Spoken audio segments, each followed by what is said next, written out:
Welcome to another episode of Jamming with Jason. Hey, today I have my friend Guido Van Drunen back with me, and we are going to talk about how we need to be careful what we measure. And so, again, we're going to talk a little bit about how this shows up in business, but also in how it shows up in life.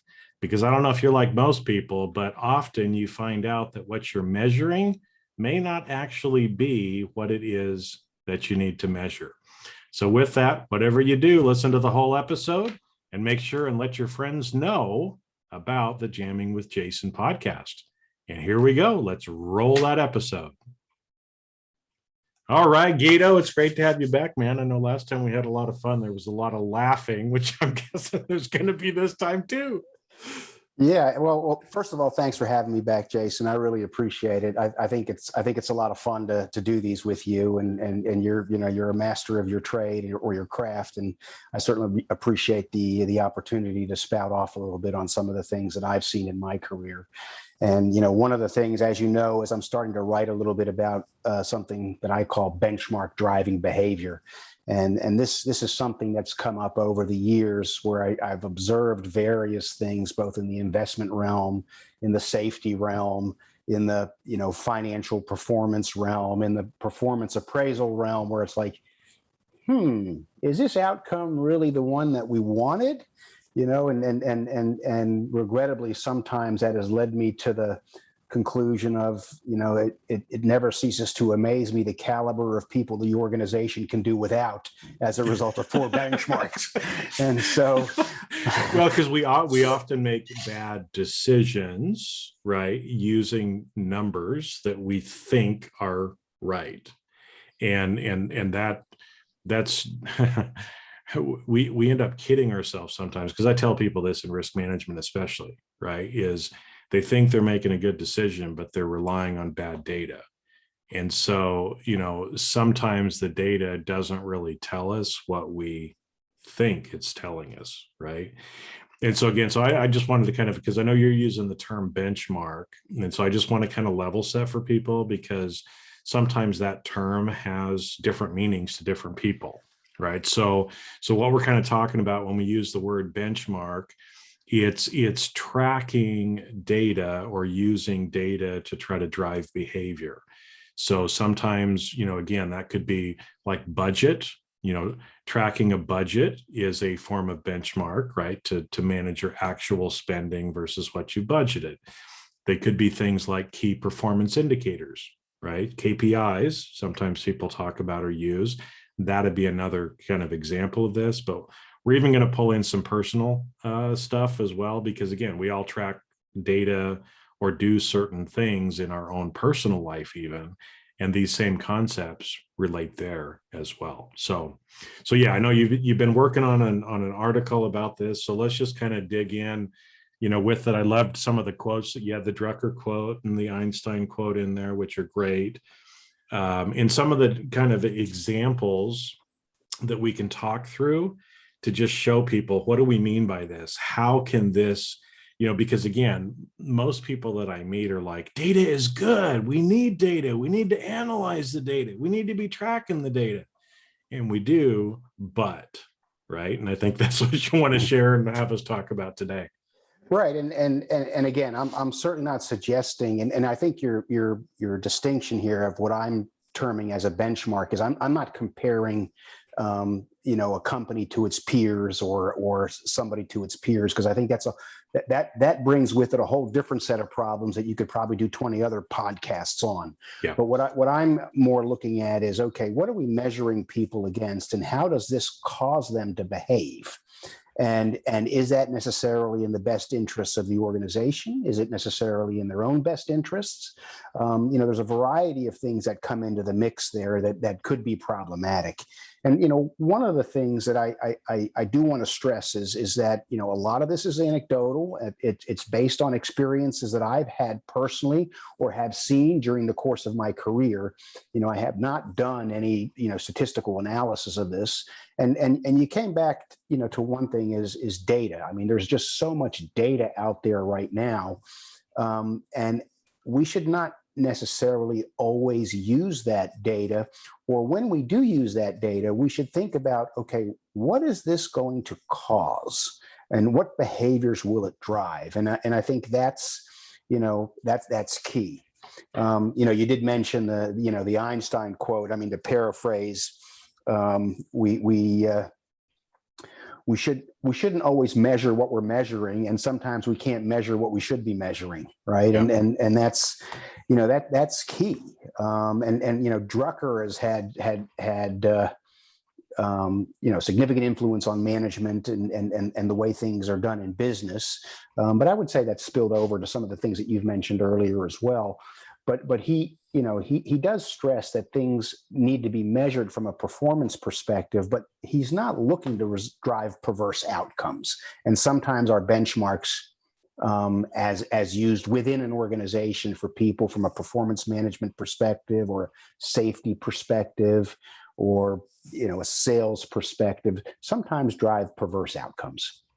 Yeah, and I think that's a lot of time. I usually use the word like unintended consequences as well, right? Where it's like we think by measuring this, we think by doing this, it's going to drive a certain behavior. But in fact, sometimes, like the safety example we'll probably talk about, it actually drives the complete opposite behavior of what you're trying to encourage. Yeah. Right.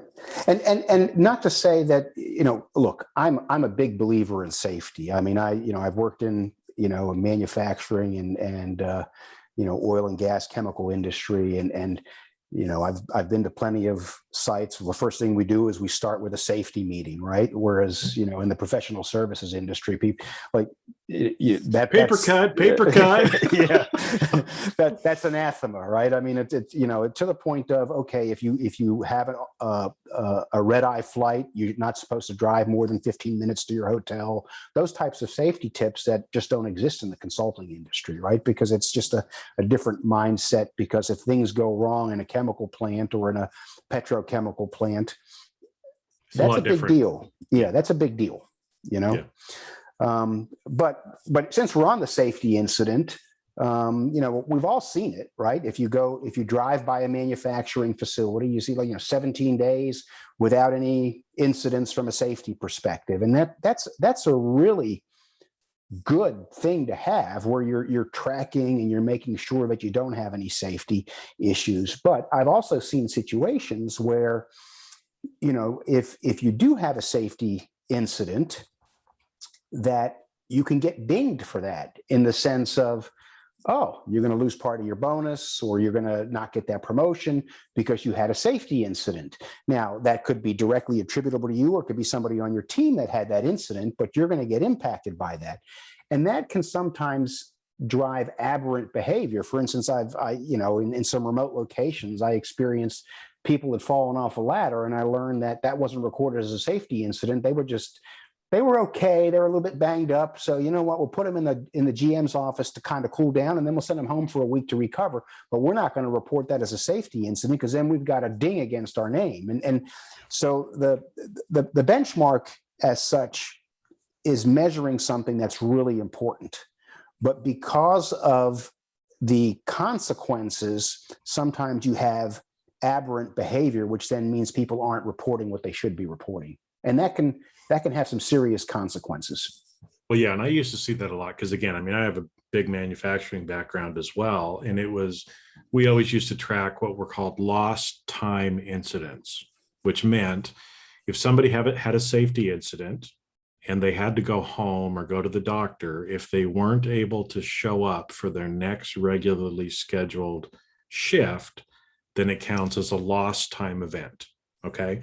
And again, I mean, in most of these situations, you want people to be safe. You put safety equipment in place, but it's inevitable that something is going to happen when you're working with big machinery, right, or heavy things. And so, but the problem would end up being is usually there would be some incentive associated with it. Hey, if we go to 180 days, or if we go 365 days without an accident, everybody in the plant gets a bonus, right? Here's $100 gift card to Home Depot, whatever, right? And so, it's fine at first, but the closer you start to get to that 180 days or the 365 days, what we would find is just like you talked about, somebody falls off a ladder. Oh, Guido, you're not really hurt, are you? Oh, geez, I can see that it looks like you broke your leg. Well, we're going to have to send you to the doctor, but show up to your shift tomorrow, because then I don't have to count it against me, right? Because if that happens, everybody loses out on that incentive. And so it encourages people usually to hide things that you don't want them to hide, right? Not report it, not do stuff like that.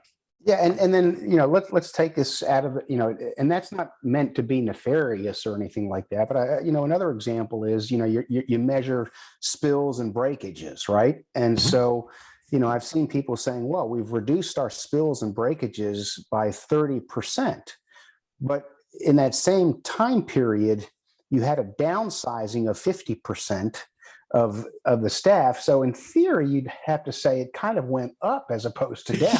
It should have gone down by 50%. But the measure, you're not comparing apples to apples in situations like that. And that's another area of risk. And, I think that almost kind of ties into there's a big surge on with ESG reporting. We talked about it a little bit at some point in time, and everybody wanting to be part of the environmental sustainability and governance component. And I think the next area where we might see some of these benchmarks, and frankly we've already seen it, there's this term called greenwashing, right, where people are making claims in relation to this is what we're doing to improve the environment, and it might not necessarily actually improve the environment.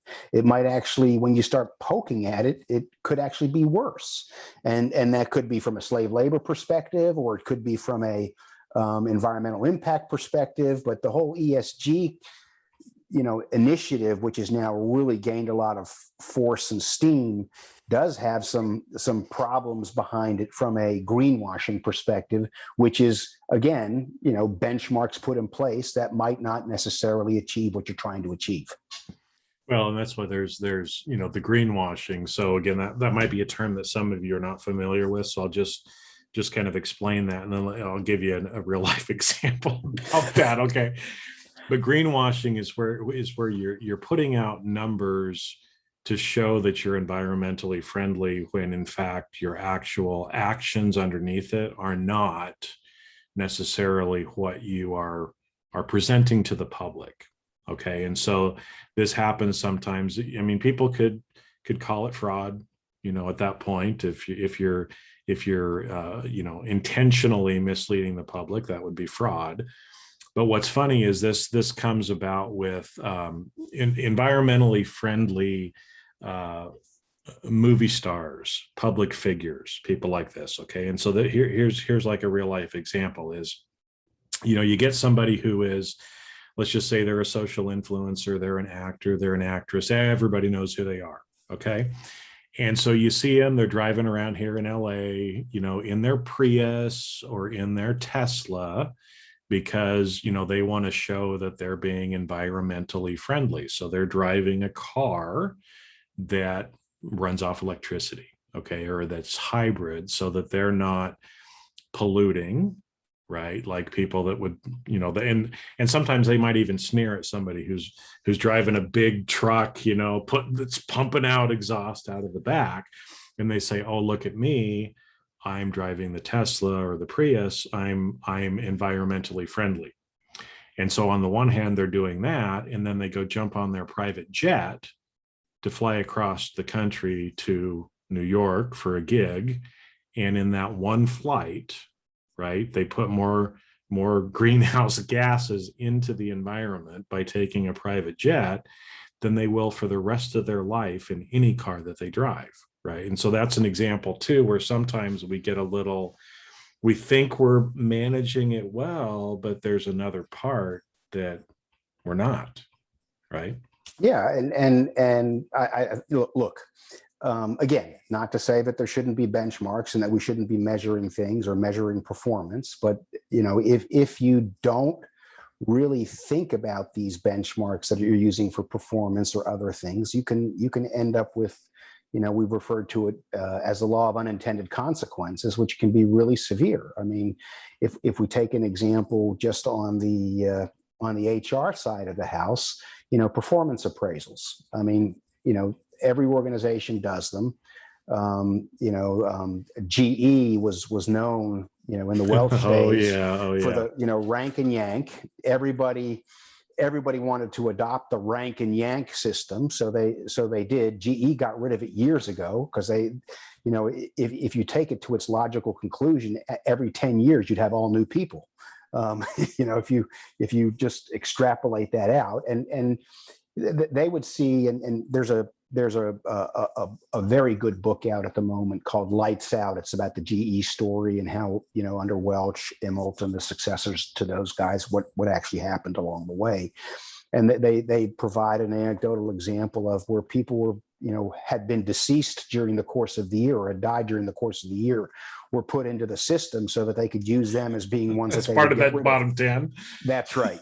and so, GE has kind of said, look, this is no longer a suitable methodology to use, but other people adopted it after GE said, no, this doesn't work, and have proceeded with it anyway. Right. So it's again, it can drive what I would consider to be aberrant behavior. I've seen people saying, okay, look, this year you be in the bottom quartile and the next year I'll be in the bottom quartile. So you start rotational programs along those lines, and that's totally inappropriate as well.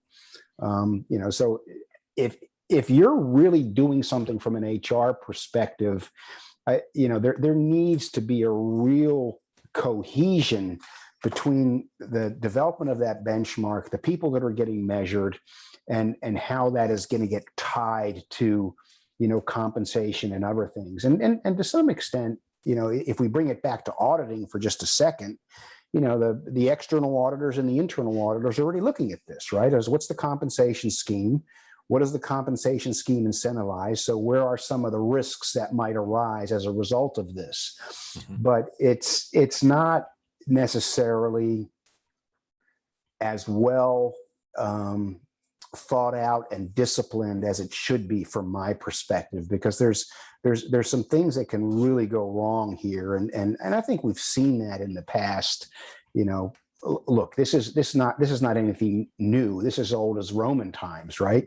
The word audit comes from Latin to hear, which is what they used to do, hear the accounts. The only problem was if you failed the audits back then, the consequences were a little bit more severe, than they are now. Well, and so I wanted to kind of, because what you were just talking about there brings up kind of two other things there, with the performance evaluations that I thought I'd bring up. And one is to kind of, set the stage a little bit with, any of you that might have kids or that have gone through academics, right?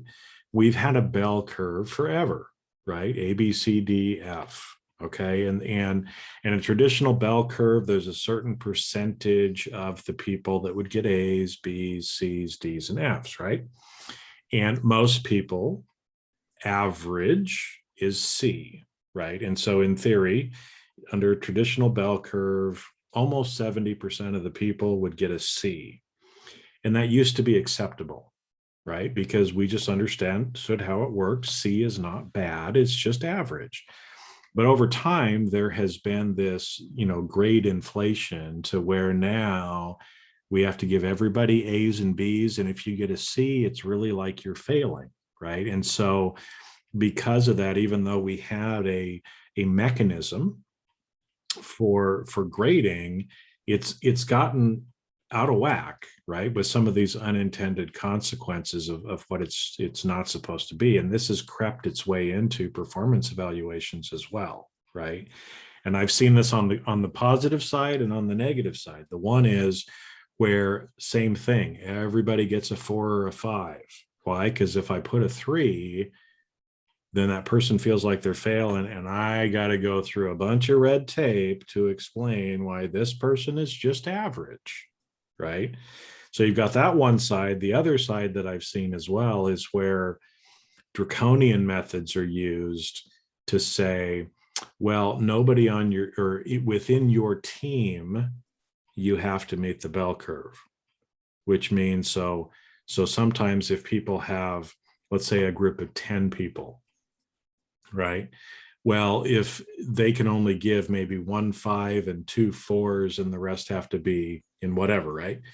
Which can sometimes disadvantage certain groups who maybe have a higher percentage of overachievers, overperformers than some of the other groups. And so because of that, these high performing people actually end up getting a lower grade simply because of the department that they happen to be in.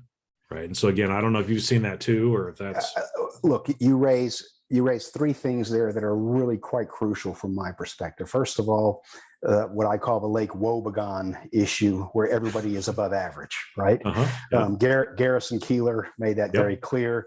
Lake Wobegon, everybody is above average. That's not the case. But suppose you have a hiring manager who has a team of 3, but he's tough as nails in who he hires and what he hires, and he really gets some really top performers. And he's got 3 people, and they're all knocking the cover off the ball, but yet he has to force rank them. And he's got a small population. So he's got 1 5, 1 and 2 3s, or whatever we want to call the numbers, right? And then you've got somebody else who is also a manager who has 12 people, but he's not as, or she is not as, what I would call disciplined in hiring top talent. That person is going to, you could have 3 people in the one group who should be ranked number 1, but they won't be because, there's not enough of them. Whereas the other people in that group, they're going to have at least 2 or 3 number 1s in that group, which might be lower performers than the ones that are there. So that's inherently unfair. I don't know how you fix that. It is an issue. It's a benchmarking issue. But I don't know what the solution is in that situation. What I do know is that the fastest way to lose really, really good employees is not to deal with the bad employees. Yep. Right. And so, if they see that inequity occurring and they're good, they can vote with their feet, and they will. Yeah.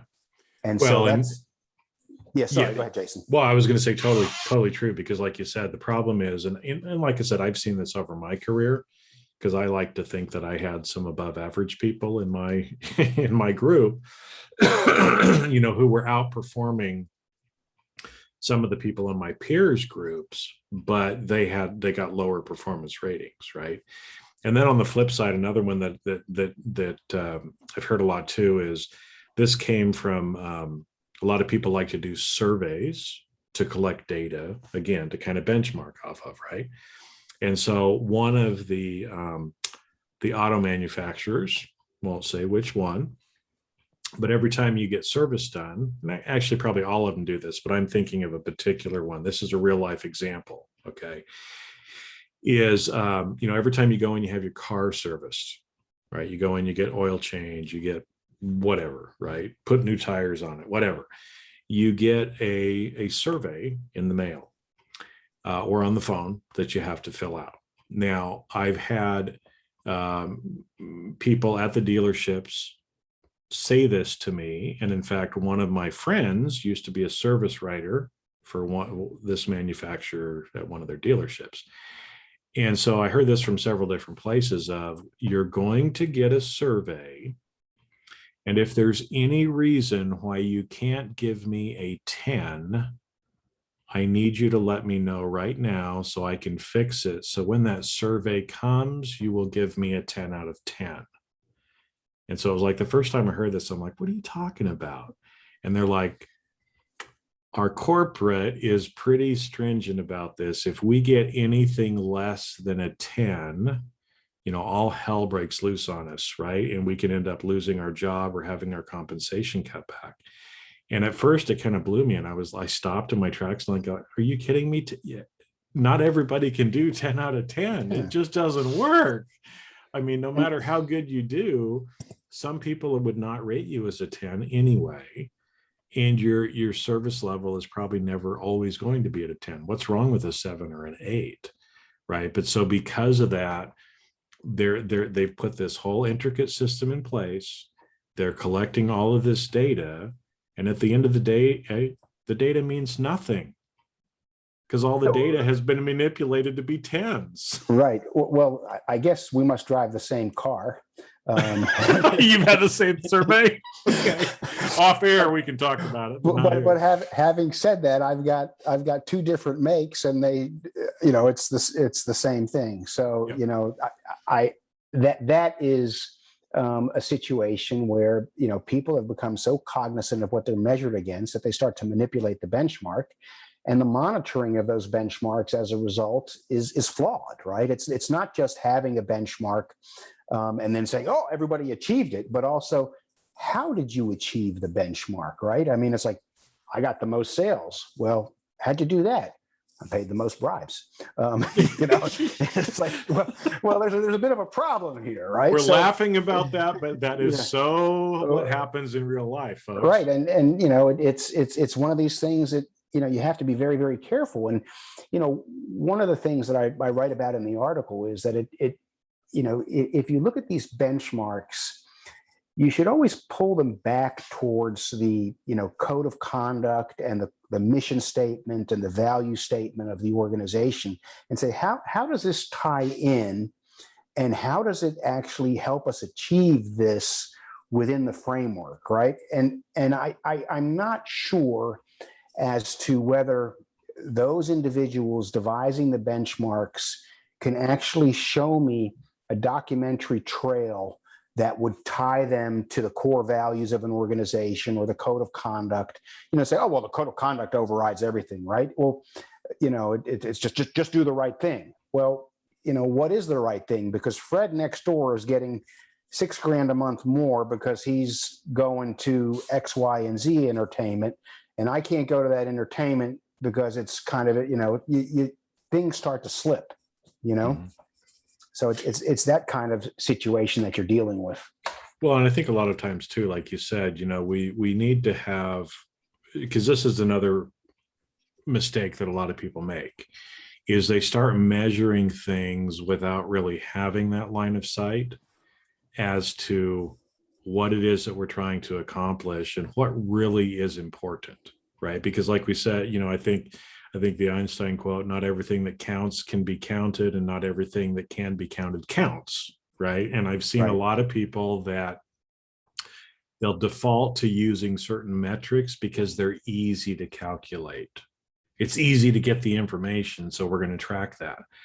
But are you tracking that because it's really what's important, right? And that's where, again, we need to have a lot of those discussions. So I thought I'd bring a little bit more of a personal nature into this, because we were talking before about like our, the iPhone or the iWatch or Apple Watch, whatever you call it, right? I got a Fitbit, so you got a Fitbit, so it's same concept, right? Yeah. But I know, for those of you that have Apple Watches, there's a little activity monitor on it, and it's called closing your 3 rings, right? So Apple puts on there and says, hey, you should probably stand up at least a certain number of times during the day. You should have a certain number of exercise minutes. You should probably burn a certain number of active calories. And so again, you can kind of decide what your goals are going to be on it, but there's a lot of pride in closing the 3 rings. Okay. And it's a way to motivate you. I mean, they're doing it to help us become more active and fit. I get it. I love it, in that way. But I know for me, I got to a point where it's like, why is my exercise ring not closing? It's like, I'm going out for my walk. I'm walking 35 or 40 minutes every day. How come my watch is not giving me credit for that? Right. And it was because my heart rate wasn't high enough. Right. And so again, it's like, well, what's more important, me burning the number of calories, me moving my body for that much of the day, or is it really that important that my exercise ring got closed? And at the end of the day, it doesn't matter whether my exercise ring got closed. It matters, right? The reason behind why I'm tracking this and why that means anything or why it's important and why I'd even want to spend any time focusing on it, right? And I'm sure it's the same way with your Fitbit too, right? I mean, there's something similar too. Absolutely. And you know, I don't know if you remember that commercial where the lady is sitting in the park eating an ice cream and she's got her dog. She's got her pedometer on the dog's tail. Right. So it's one of those things where, you know, you get so obsessed by, oh, I got to make this thing ding where it needs to ding. So I get my little 10,000 steps, or I get my 3,000 calories, or I do this, or I do that, well, why are you actually trying to do this kind of becomes secondary. Now, one could argue that, well, if you get that stuff, you get the benefits. Absolutely. But you know, what is the ultimate purpose of doing this, right? It's to get healthier.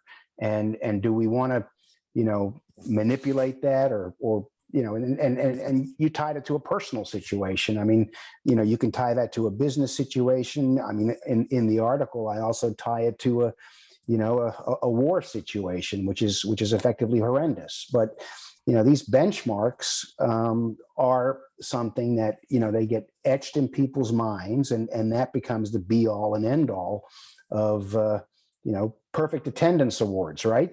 Great award to have. I got many of those in grade school, by the way. I was never sick when growing up. Yeah. Well, maybe you were, but you got everybody else sick. You know, I was the carrier, right? Everybody else was out, and I was fine. Right. So you know, it's one of those things that, yeah, it's great to have this, but you know, like you said, safety issues. You get close to that 180. Well, 183, 185 school days, 179. You know, I've got the plague, but I'm going in because I'm getting that award, right? And so you get these situations that really don't work well from an ultimate outcome perspective. I mean, in the article, I write a little bit about the Vietnam War, where they were using body counts to determine, you know, the efficacy of what they were doing in South Vietnam via North Vietnam, and you know, that resulted in inflated statistics for casualties. It resulted in including civilian casualties as being casualties that were supposedly warriors that weren't, and it resulted in people getting more resources to continue doing what wasn't working, right? And that's kind of the you know, the ultimate outcome here is that, you know, if you give people a benchmark, and it doesn't make any difference whether it's from a personal perspective, a dollars and cents perspective. It could be from a power perspective. It could be across the board. They will achieve that benchmark because they're going to say, well, where's my reward? I've achieved my benchmark. And that reward could be additional headcount. It could be, you know, a larger sales area. It could be a variety of different things, right? Because if I've achieved my benchmark and I want to keep growing like that, I mean, I mentioned, I think in our previous podcast, Jason, about, you know, the organization that I did some work with, where they had a annual award for the best salespeople, the top 3 salespeople in a multinational organization. We suggested you might want to have a look at their travel expense reporting accounts. And they went back 3 years. And of the 9 people that they looked at, 6 of them were terminated for expense fraud abuse in achieving those awards, right? So again, it was a benchmark that was beneficial in the short term to the organization, but in the longer term, it was detrimental to the individual, was detrimental to the organization, and they didn't necessarily achieve what they wanted to achieve in a manner that could stand the light of day, which is problematic. Well, I think what you just brought up there too is an important thing to remember, is the time horizon, right? Is again, a lot of times what's right in the short term is not right for the long or midterm. But if what you're tracking is short term in nature, it can lead to some serious long-term ramifications. So we'll give you Great example that crashed the stock market a couple of times, folks. Okay, so these are like real examples. Is some of the short-term nature back in the 90s, right? You remember this too, right? All the dot-com bubble and the stock option issue, the effective hiding of losses as a result of that, and the fact that, again, it was, what's my stock price going to be on the quarter? Because that's going to determine whether or not I get my stock option, if it has any value or not. And when you're talking about millions of dollars, there were a lot of the executives that were willing to fraudulently put out financial numbers to the street to keep the stock price up. Kept the stock price up high enough. Only problem was next quarter, the next round of options had to be at a higher price, right? And so that's how you ended up getting companies like Enron that I think were trading at 95, and within 2 weeks it was trading at 2, right? And this happened a lot, in that time frame. Short-term incentives, short-term benchmarking, and numbers that have a big long-term effect. But let me give you another example along those lines, although it's more in the private equity space, for venture capital space, right? I mean, venture capital funds, they will have a company that goes public, right? And those are thinly traded shares.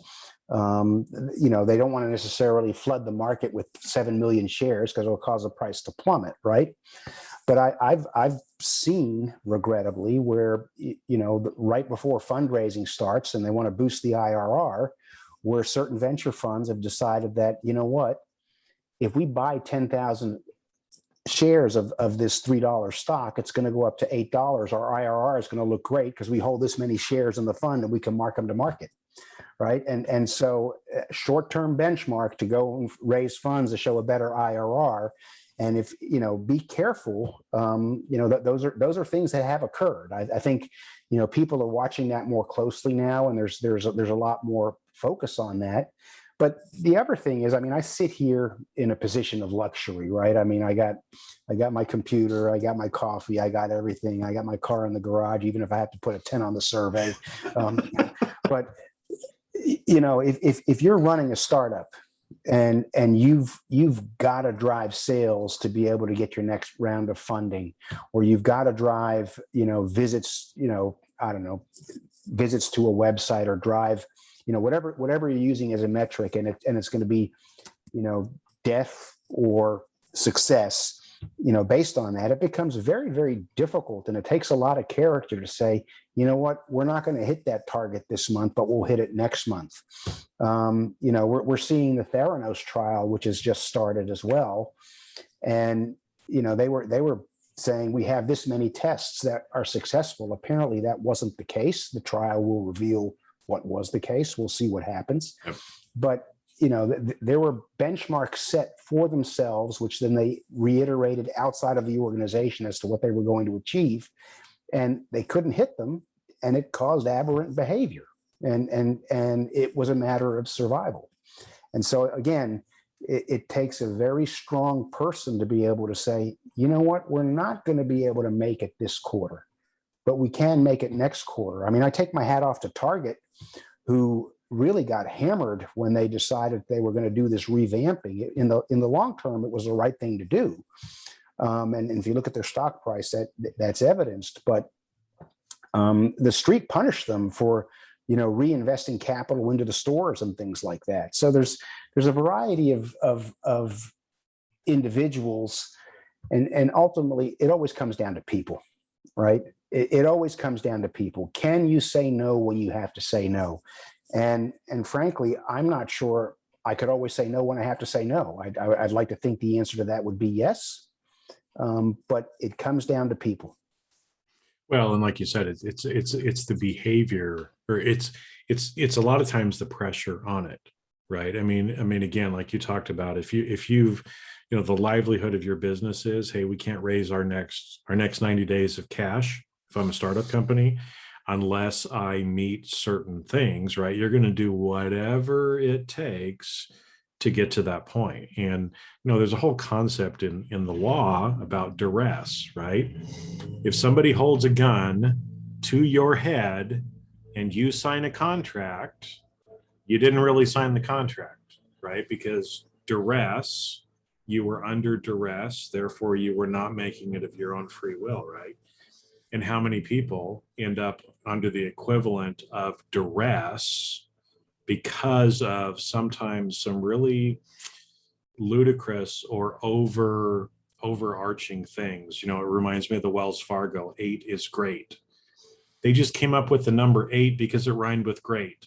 There was no foundation for having 8 accounts, you know, with each customer. It just rhymed with the word 8. I think the average in the industry was 2.2 or 2.7, something like that, right? So, but again, you had thousands of people at one of the biggest banks in the world who felt like they had a gun to their head, that you do it or you're out on the street. And for a lot of people, that's their livelihood, right? I mean, their family's going to lose their house if they don't do some of those things. They effectively did have a gun to their head. And you know, my understanding is that, you know, that report is available online, and they felt a significant amount of pressure, you know, and acted accordingly, which was not the way you should have acted. And even when they tried to run it up the flagpole, it was like, you know, nothing happened. But, you know, so be it. You know, the thing that I really think is very important here, though, is that, you know, if what we need to do, and we don't do this often enough, and this needs to be done not just from an audit perspective or a business perspective. The thing I would really like to leave people with is saying, okay, I'm measuring this. This is success. Why? You know, you know, there's 5 good friends have I, who, what, when, where, and why. In this particular situation, why is just crucial. Why is this a good measure of how I am doing?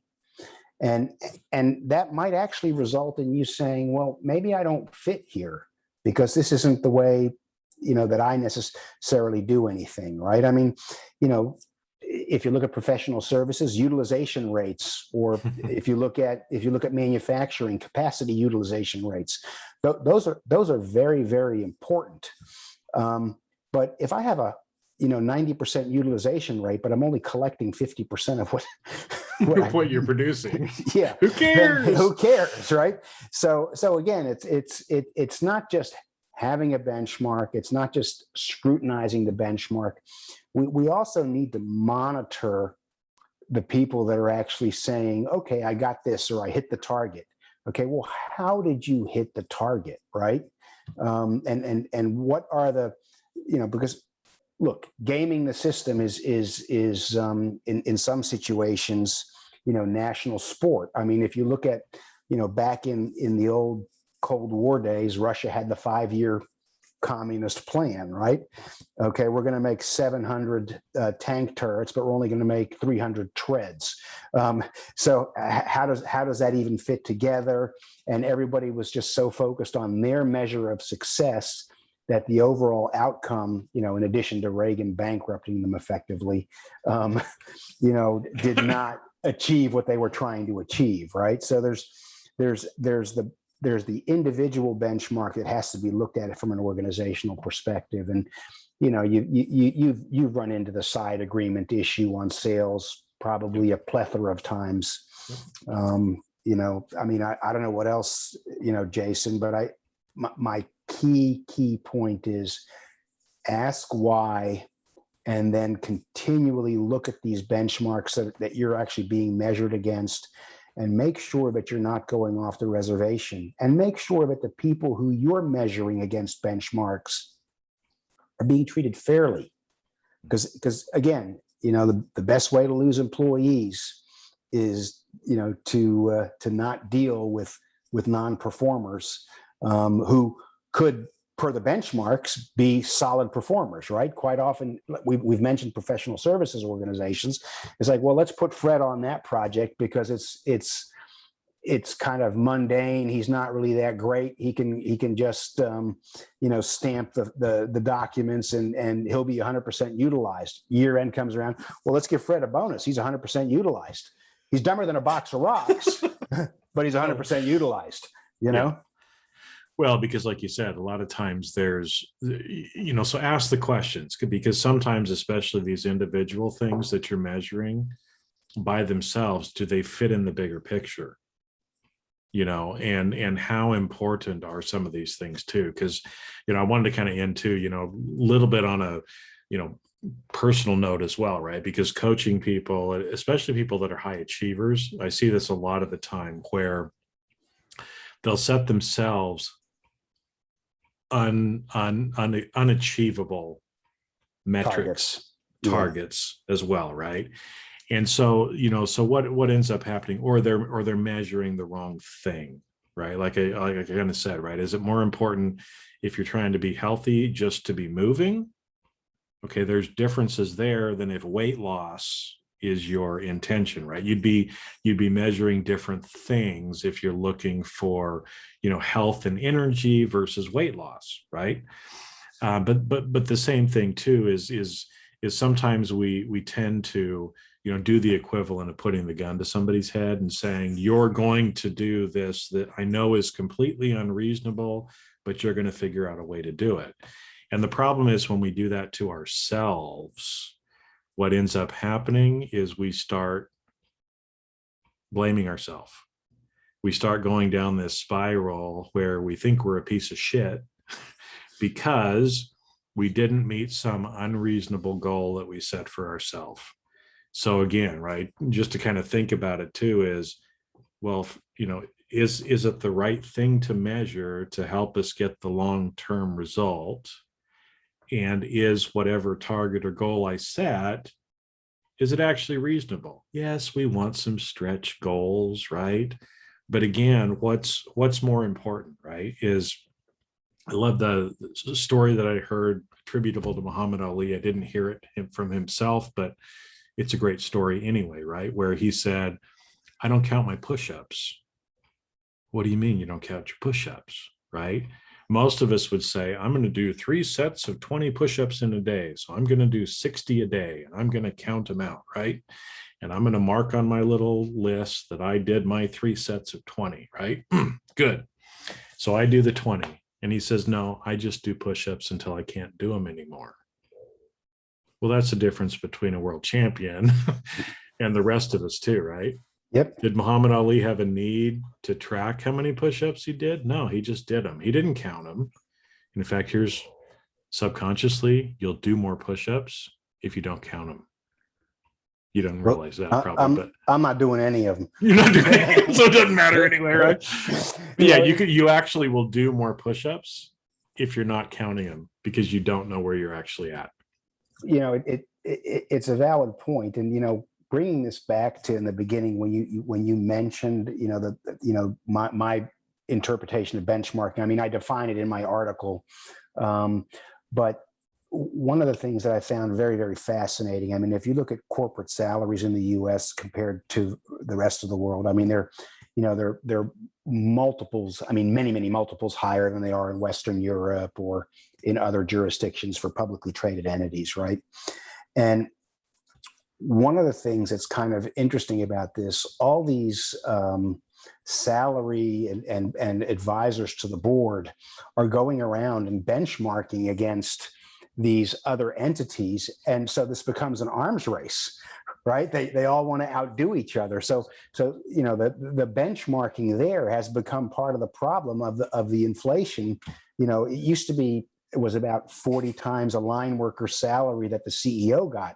Now it's like 250 to 300 times, and that is as a result of, the benchmarking that you were referring to as a start, but it's a misuse. And then talk about unrealistic goals and setting aspirational goals for yourself and how that can go wrong.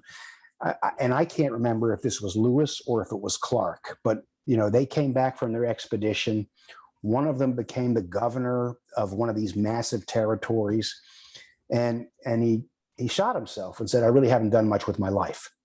And he had such high expectations for himself, and the benchmarks he set for himself resulted in what I would consider to be an aberrant outcome, when he could have contributed a lot more. And That's really a crappy way to end this. We gotta come up with something a little bit more Well, we're positive. going to laugh a little bit on it too, but it's with this, just with any of the other podcasts, right?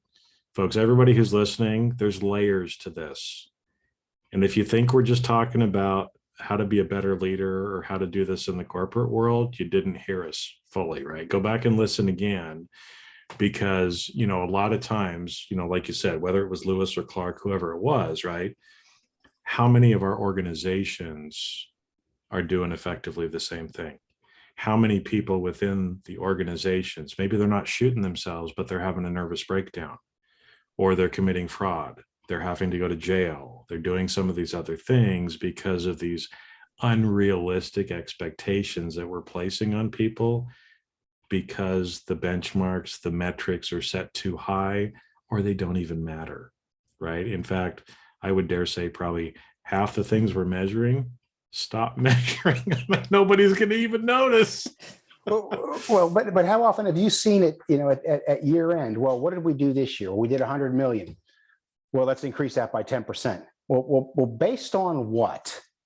Right? I don't know. You go figure it out. Is the economy shrinking? There's more competition, but we're going to do an additional 10%. Well, okay, I'm happy to sign up for that 10%. Where do you think it's going to be coming from? And that's a top-down approach. People say, well, we use a top-down and a bottoms-up approach to come up with what we're supposed to do. That's one reason that zero-based budgeting is not necessarily a bad thing. No. Brings other unique problems with it, but just saying, well, 20% more than last year, based on what? Why? Well, I'll tell you, I don't know that I have ever seen a bottom-up approach that wasn't top-down in essence. Because what happens is the bottom-up brings it up, and the top says, you said 8%? Nope, 8% is not good enough. Go back and make it 10%. Conversely, I've seen the same thing where you're trying to figure out, okay, should we do this investment, invest in this particular project or buy this particular entity? What do we think the ROI is going to be? Well, it's only going to be a 7% ROI. Nope, it's going to be the hurdle rate on my form. Exactly, right? If somebody gets deal fever, the benchmark doesn't matter, because we're going to achieve that benchmark by either reducing the cap rate or whatever. You know what I mean? Yep. No, I went through a couple acquisitions with a CEO that was that way. I don't care if the numbers don't work, we're doing it. Yeah. Okay. Which can make sense. Uh-huh. I mean, I've seen that work out very, very well, where the only reason they bought the entity was to put it out of business, right? Oh, yep. And that can make sense to some extent. But you've got to be careful, because is the CEO getting measured on how many deals get done? And are we looking? We have this clawback provision now for publicly traded entities. It's been very rarely used, right? But when you think about it, should an acquisition be measured on success in year 1, year 2, or year 3, or year 5, or year 10, right? I mean, what is the right measure there? Because just because you've brought this entity in, has it been accretive in value, or is it just basically a bolt-on that has sucked up resources?